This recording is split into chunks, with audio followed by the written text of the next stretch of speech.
بسم اللہ الرحمن الرحیم۔ السلام علیکم۔ مظلوم کی فریاد سنو، حقیقت پر مبنی ایک سچائی۔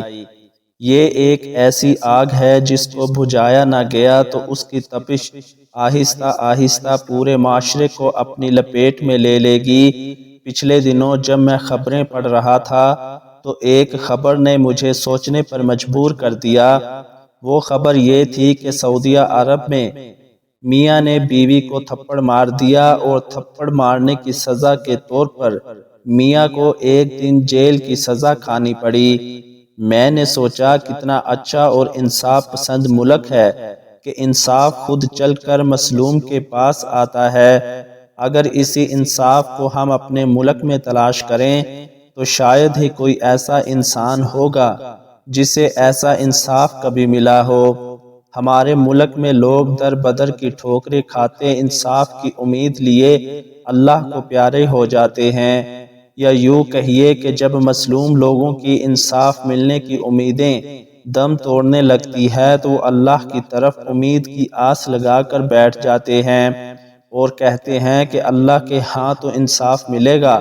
اس پر مجھے ایک شعر یاد آ گیا ہے، جب لوگ یہ کہتے ہیں خدا دیکھ رہا ہے، میں سوچنے لگتا ہوں کیا دیکھ رہا ہے؟ خدا بھی تو یہ دیکھتا ہوگا کہ مظلوم اور غریب لوگ انصاف کے لیے کس قدر مایوس ہیں اور انصاف دینے والے ادارے سسک سسک کر دم توڑ رہے ہیں۔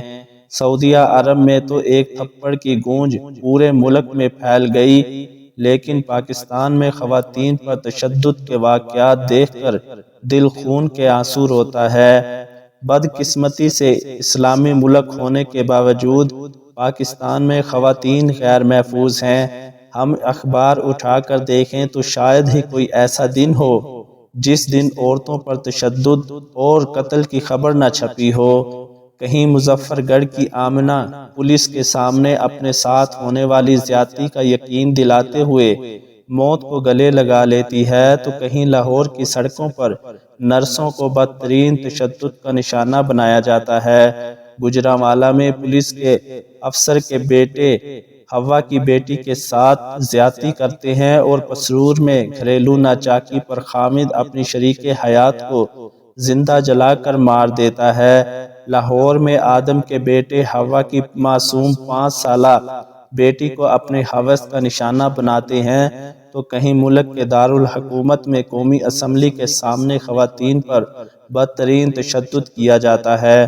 وہی قومی اسمبلی جس میں لوگوں کے منتخب کردہ نمائندے عوام کے مسئلے پر بحث اور تجاویز زیر غور لاتے ہیں، ان بڑی بڑی گاڑیوں میں آنے والے خواتین حکمرانوں کو تو شاید پتہ ہی نہیں کہ خواتین روزمرہ کس کس طرح کے ظلم سہتی ہیں۔ کہا جاتا ہے کہ جس ملک میں وڈیروں اور پٹواریوں کا راج ہے وہی ہوتا ہے جو وہ چاہتے ہیں، یعنی جس کی لاٹھی اس کی بھینس۔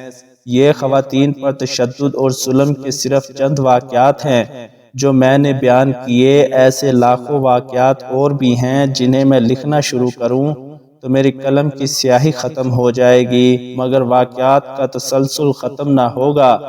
اگر ہم ایک نظر ہیومن رائٹس سن 2013 کی رپورٹ میں خواتین پر تشدد اور قتل پر ڈالیں تو رونگٹے کھڑے ہو جائیں گے۔ رپورٹ کے مطابق سن 2013 کے دوران پاکستان میں 56 خواتین کو صرف اس لیے قتل کیا گیا کیونکہ انہوں نے بیٹے کی جگہ بیٹی کو جنم دیا تھا۔ میرے نزدیک یہ صرف زمانہ جہالت ہے اور کچھ نہیں۔ اولاد میں بیٹا یا بیٹی دینے کا اختیار صرف اللہ تعالیٰ کے پاس ہے، مگر یہ لوگ نہیں سمجھتے اور نہ ہی سمجھنا چاہتے ہیں۔ رپورٹ میں مزید بتایا گیا ہے کہ سن 2013 کے دوران حالات و واقعات سے تنگ آ کر 800 خواتین نے خودکشی کر لی۔ 869 خواتین کو غیرت کے نام پر موت کے گھاٹ اتار دیا گیا۔ اسی سال کے دوران 172 خواتین کو بے آبرو کیا گیا۔ سن 2013 میں ماہ ستمبر میں سب سے زیادہ 38 خواتین کے ساتھ زیادتی کی گئی۔ سن 2013 میں 68% بچیوں کو جسمانی تشدد کا نشانہ بنایا گیا۔ اس رپورٹ کو پڑھنے کے بعد کوئی بھی شخص یہ سوچنے پر مجبور ہو جائے گا کہ صدیاں گزرنے کے باوجود آج بھی ہم انہیں ذہنوں کو جہالت سے آزاد نہیں کر سکے۔